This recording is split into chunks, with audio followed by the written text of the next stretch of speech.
Nowadays, when there is someone famous and he's being presented and introduced to the people, maybe it takes about 2 to 3 minutes to speak about who this person is, what his credentials are, where he graduated from, what positions he holds, and so on. Luqman, when Allah introduced this man, who is no doubt better than anyone other than, of course, the Anbiya wal Rusul, Allah Azza wa Jal introduced him by saying, وَلَقَدْ آتَيْنَا لُقْمَانَ الْحِكْمَةِ. Full stop. That's his credential, that Allah Azza wa Jal had given him al-hikmah.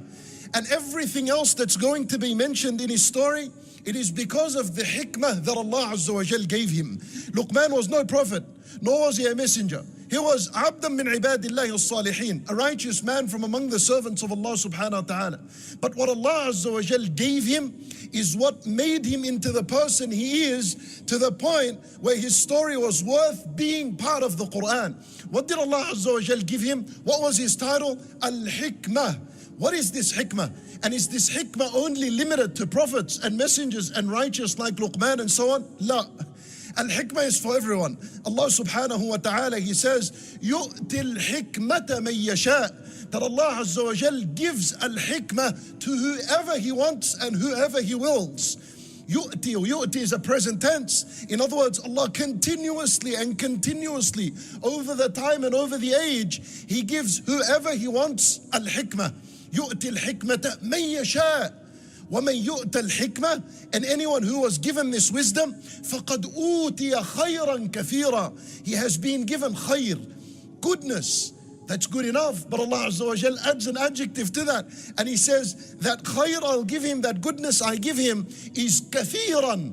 A lot of goodness that this person it will belong to him from the treasures of Allah Azza wa Jal. He'll send upon this person. When was the last time you asked Allah for al-hikmah? Oh, al-hikmah is just going to drop down like this. When was the last time you were serious? Before Allah subhanahu wa ta'ala, Allahumma atini al-hikmah, Allahumma habli al-hikmah. When was the last time you asked Allah Azza wa Jal to give you this hikmah? This is going to be part of your dua in your day and in your night. You ask Allah subhanahu wa ta'ala al-hikmah. The prophets and the messengers, they all asked Allah Azza wa Jal for al-hikmah. Allah subhanahu wa ta'ala gave them al-hikmah. Now, وَلَقَدْ آتَيْنَا لُقْمَانَ الْحِكْمَةِ. Make sure this is part of your dua. What makes Luqman radiyallahu anhu from now on is this hikmah that Allah gave him. Let's just say what al-hikmah is. Al-hikmah, what is al-hikmah defined as? Al-hikmah, my brothers in Islam, common translation, wisdom. What is wisdom? See something in the Arabic language, al-hikmah comes from the word hukam, or it also comes from the word hakam.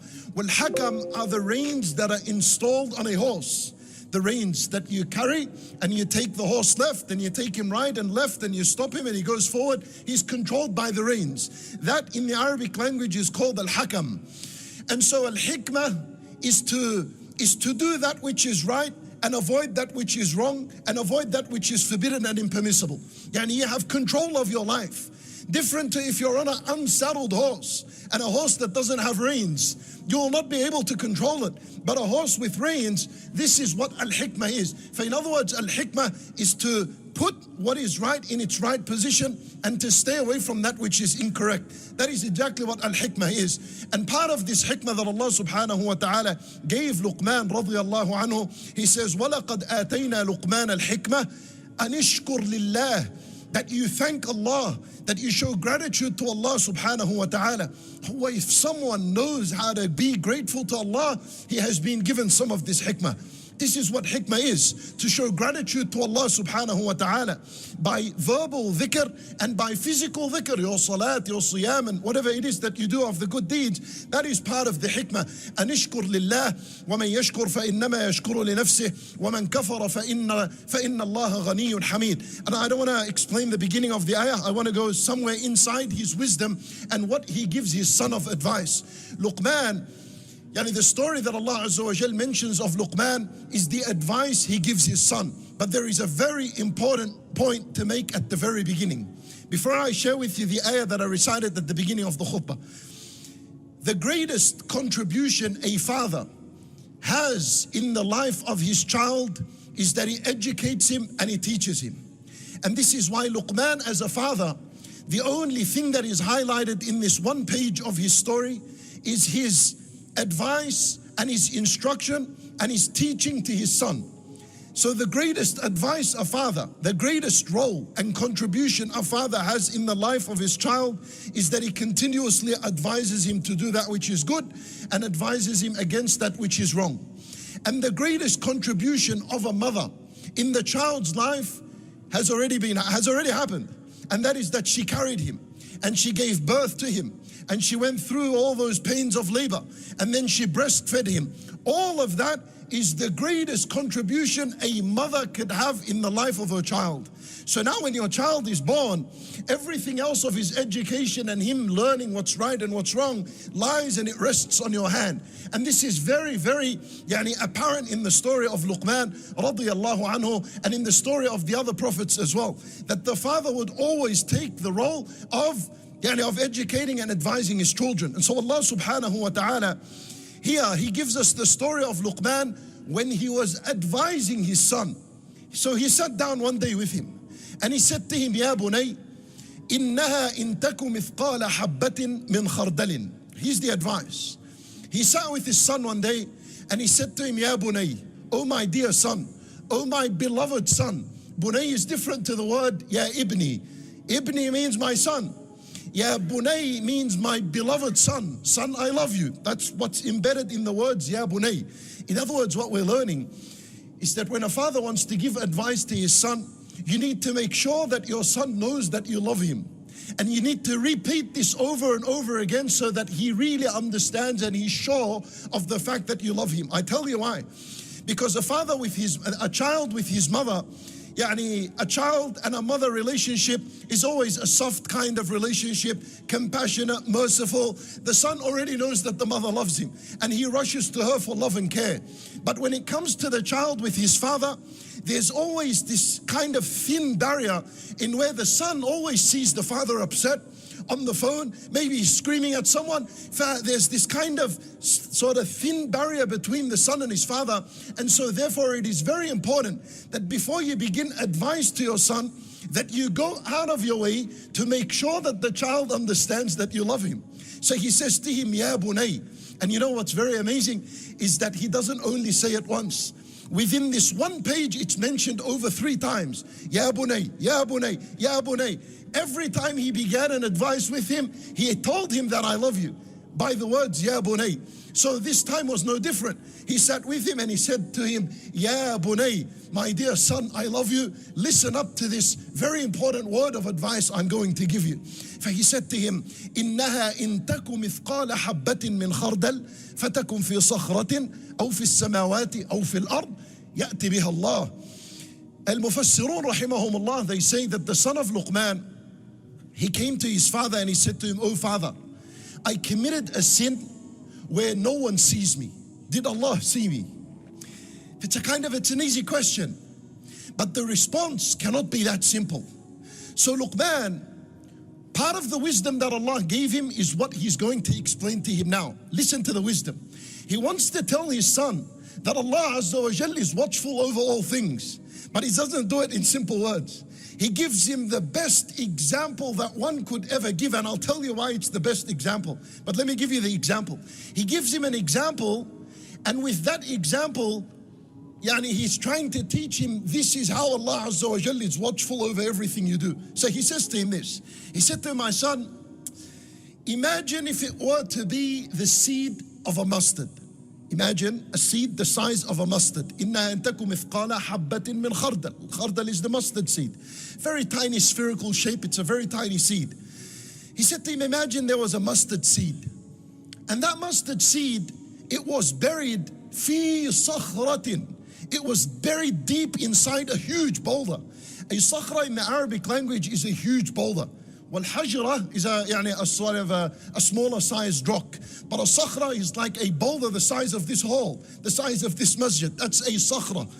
So he says to him, imagine there was a mustard seed and it was fi sakhra, meaning buried deep inside of this boulder. Now imagine Luqman, he said to his son, son, go and find it for me. Go and find this mustard seed for me. How impossible is that? It's very impossible. Aslan, if his son wanted to begin to find it, what is he going to have to do? He needs to first locate where this boulder is.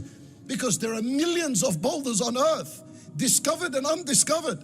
So if he was going to get and extract this mustard seed, at least he has to know which boulder it is, which is impossible. Where is he going to find it? But for argument's sake, let's say his son was directed to this boulder, and the boulder's right before him. What does the son have to do to extract this mustard seed? He's going to have to obviously destroy it in half, slice this boulder in half. So that's very impossible, because even nowadays with the machinery and the hydraulics and whatever it is, it takes a lot of time to destroy a boulder in half with the kind of explosions they put inside of it and so on. Luqman's son has nothing, no equipment. Let's say for argument's sake, he destroyed this boulder in half. Is it guaranteed that the mustard seed is right in the middle? It's not guaranteed. What does he have to do to get this mustard seed? He literally has to smash this boulder in pieces the size of a mustard seed. So now he ends up with 1 billion pieces, and he has to go through them all until he finds the mustard seed. How impossible is that? Then his father adds to him, he says to him, فَتَكُنْ فِي صَخْرَةٍ أَوْ فِي السَّمَاوَاتِ. Wait, before you go and search for this seed, it could be somewhere in the 7 heavens. I don't know. Your task is to go find it and get it. Then he says to him, أَوْ فِي الْأَرْضِ. It could be somewhere in the 7 earths. And in other words, this seed, maybe it's in this universe, maybe it's outside this universe. Your job is to go and look for it. How impossible is that? Impossible. You cannot find it. What does Luqman radiallahu anhu, what is he talking about? What is this seed, this rock, this samawat wal ard? What is he referring to? This is what he's saying to his son. My brothers in Islam, this seed, it refers to the sin one commits, to the transgression, to the disobedience one commits and one does, as small as it is. And then it being in the boulder or being in the heavens and the earth is referring to the point of how, to the extent one goes to hide his sin. So he's saying to him, my son, even if your sin was the size of a mustard seed and you hid it so well that even with the imagination of others, they will never ever imagine you doing such a sin. Imagine that you commit a sin for 10 years and you're living among your family and no one ever would expect or imagine that from you. That's how well it's hidden. He says to him at the end, يَأْتِ بِهَا اللَّهُ. Allah will bring it. He teaches him an incredible example of what it means that Allah is watchful over all things. يَأْتِ بِهَا اللَّهُ. Allah will bring it on the day of judgment. And he used the word ya'ti, and he did not say yaji'u. There are 2 words in Arabic that are used. Ya'ti means for something to come. Yaji is also for something to come. But what's the difference between the two? Yaji is used for something that comes with a grand arrival, something heavy that arrives. In the word ya'ti, it's used for something that comes without effort. And so he says to him, ya'ti bi Allah, implying that Allah will bring it with no effort. On the day of judgment, he'll bring the sin with no effort. This is Luqman teaching his son what it means that Allah is watchful over all things. You know, nowadays, if you were to advise your children, we're going somewhere, fear Allah, Allah is watching, don't do anything haram. That's it. These words become like, they circulate in the child's mind with no understanding today. Nama Luqman radiallahu anhu, he said, I'm going to give this Allah is watchful over all things, this phrase, I'm going to give it a new meaning and a new understanding. And he doesn't just suffice with words to his son, he actually gives him an image and an example of what it means that Allah is watchful over all things. And this is the best example and the best method to teach children and those around you and your friends that Allah is watchful over all things. Why is it the best? It is the best because Allah Azza wa Jal loved this example from Luqman, which is part of the hikmah Allah had given him, and Allah makes it a part of the Quran. For there to stay until the day of judgment, people will use this example. Subhanallah, ya'ti biha Allah, and then he concludes it by saying, Inna Allah latifun khabir. Verily Allah is latif, Allah is subtle, and khabir is He's all aware of all things. Inna Allah latif. What does latif mean? Latif means that Allah is subtle, Allah is precise. Why does he say this word? I tell you why. He gives and he puts this word, name of Allah Azza wa Jal, in his sentence. Because Imagine there's someone that is strong. He's strong to the point where he's able to destroy a boulder in half. But that doesn't mean that person has the precision to locate where this mustard seed is. For he's saying to him, my son, Allah al-Qawi, Allah is strong. But coupled with his strength is precision. Yani precision, Allah Azza wa Jal knows exactly what you did, how you did it, why you did it, when you did it, what is the reason behind why you committed the sin. Latifun, Khabir as well, all aware. For subhanallah, what an incredible example and understanding he gives his son, that Allah Azza wa Jal is watchful over all things. Now that he gives him this advice, and the son now understands what it means that Allah is watchful over all things, he now goes ahead to give him practical advice. And in the ayah after it, he says to him, Ya bunay, aqim as-salah. I want you to understand the transition. That there is no point in telling someone, aqim as-salah, pray, if this person doesn't understand that Allah is watchful over all things. Yani if a person doesn't have tawheed in his heart, and if a person is not nurtured upon the meanings of tawheed, that Allah is watchful and Allah sees a person and no one escapes the view of Allah. If a person doesn't know this and hasn't learned this lesson yet, what's the point of saying to him, aqim as-salah? He won't aqim as-salah because the salat is for Allah. And if you're not conscious of the fact that Allah is watching, why would you offer salat anyway? So this is beautiful advice because he's teaching him what it means that Allah is watchful over all things. He's teaching him tawheed first. Like all the prophets and al-anbiya, what they did with their children. They taught them the meanings of tawheed. They taught them what it means that Allah is one. They taught them what it means to fear Allah Azza wa Jal, what it means to have hope in Allah Azza wa Jal. After all these meanings are embedded in the heart. And by the way, you teach at-tawheed to your children from when they're young, from when they're growing. You teach them that this is the sun that Allah created, this is the moon that Allah created, this food that you're eating is from Allah, He provided it. That milk that you breastfed for 2 years, where did it come from? Other than Allah subhanahu wa ta'ala, who allowed it to come from between blood and between whatever it is from inside, and eventually what comes out, pure milk for you to drink. Who provided all this for you? Allah. For you teach him the meanings of what Allah is. Now he's ready for you to say one word, Ya bunay, aqim as-salah. So he says to him, aqim as-salah. And you know, subhanallah, what is beautiful is that every time the commandment of as-salat came in the Quran, it always came with the word aqim. It was never salli, pray. It was always establish the prayer. Just in one place, which is Surah Al-Kawthar, Inna a'tainaka al-Kawthar, fasalli li rabbika wanhar. But every other place in the Quran, when the commandment of as-salat was being said, it always came with the word aqim. الذين يقيمون الصلاة والمقيم الصلاة أقم الصلاة لدلوك الشمس يا بني أقم الصلاة. What is this word aqim? What does it mean? Does it mean to make al-iqamah, Allahu Akbar, start praying? La aqim as-salah doesn't mean that. This is part of the meanings of aqim as-salah. But aqim, this is what it means. And this is what he's teaching his son. There are two implications in the word aqim as-salah. Number one, the word aqim, it comes from aqama yuqimu. Aqim, it literally means, it's used in building when you make something stand. A building, it stands on foundations and pillars. If there are no foundations and no pillars, impossible for a building to go up. So when he says to him, aqim as-salah, he's saying to him, my son, your foundation of your iman is going to be a salat. If you do not have salat pillars in your life, and there are 5 pillars, if you do not have them in your life, impossible that you can grow a relationship with Allah Azza wa Jal. What are you going to build upon? If your salat is not there, how are you going to build your relationship with Allah? Impossible. So he says to him, aqim as-salah, understand that as-salat, after you understand that Allah is watching over all things, begin to establish your salat. Put the pillars first. Then the other implication is this.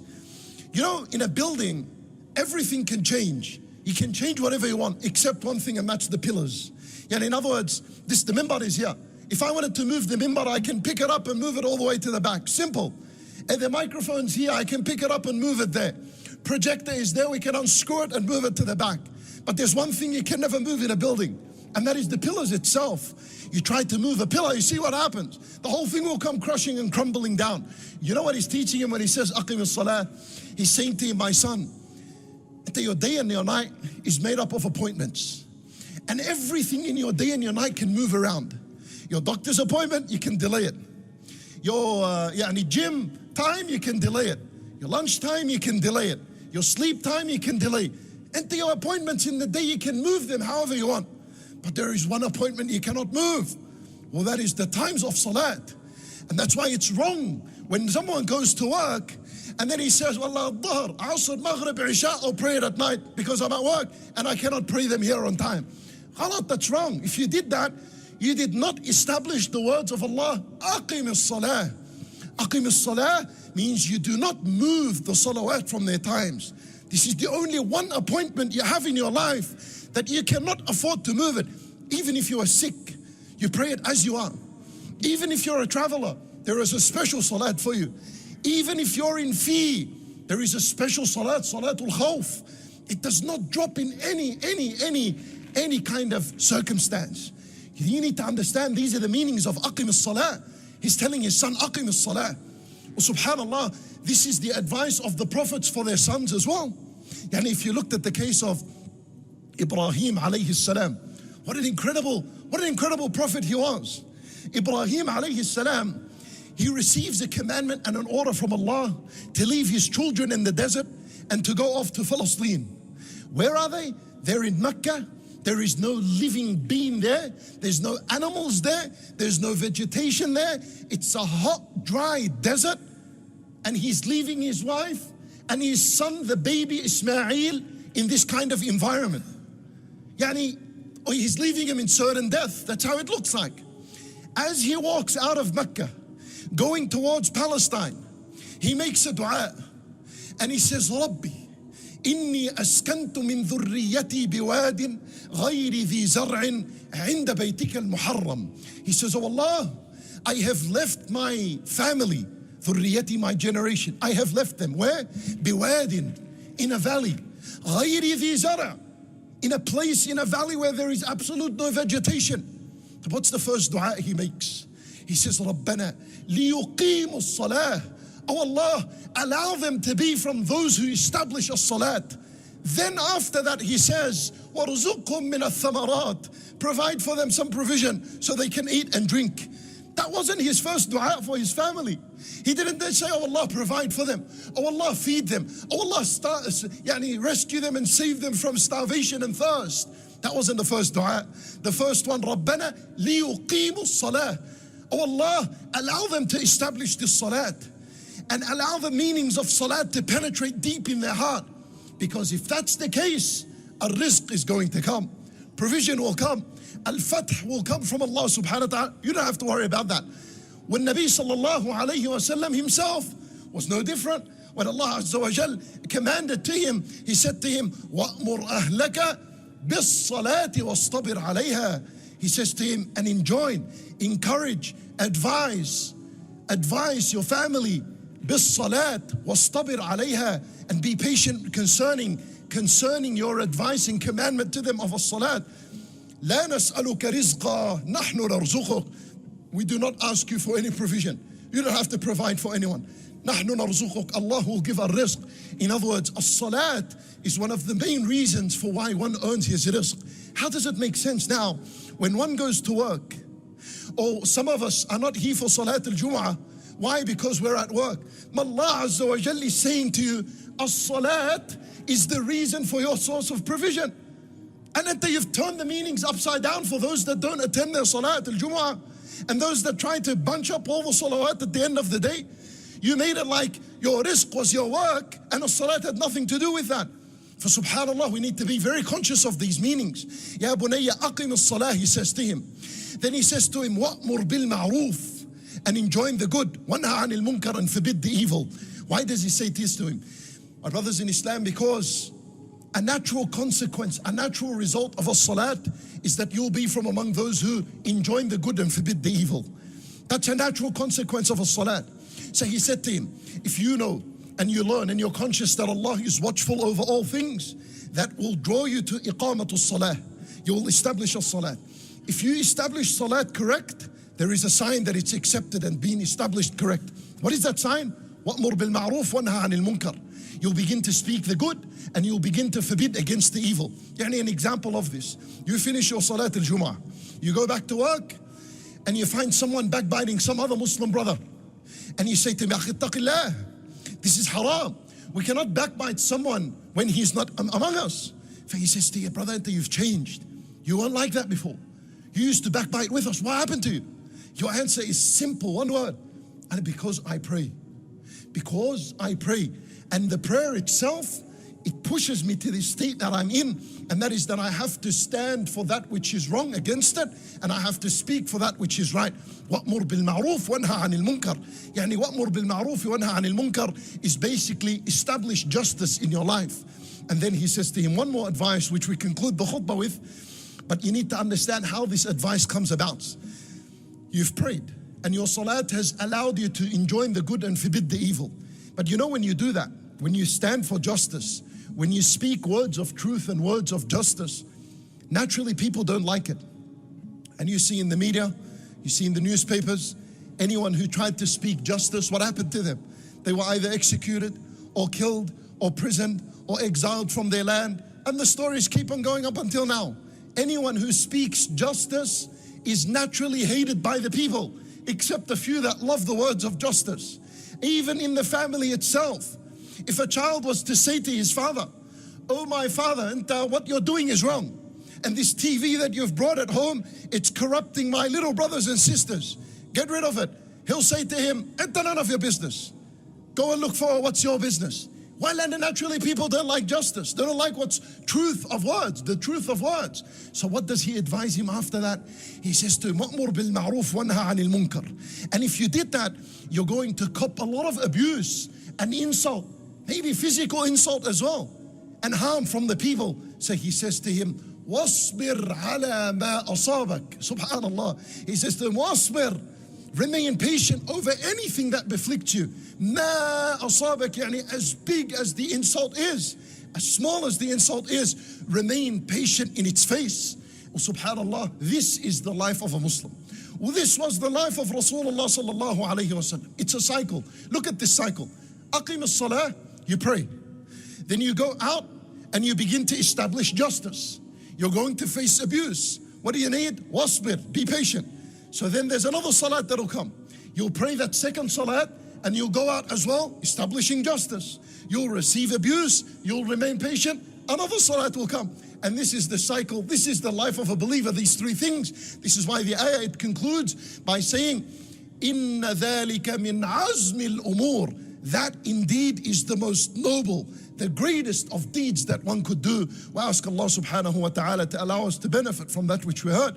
And we ask Him subhanahu wa ta'ala to make us people of the Quran, people of the Sunnah of Rasulullah sallallahu alayhi wa sallam. أقول قولي هذا واستغفر الله لي ولكم فاستغفروه إنه هو الغفور الرحيم.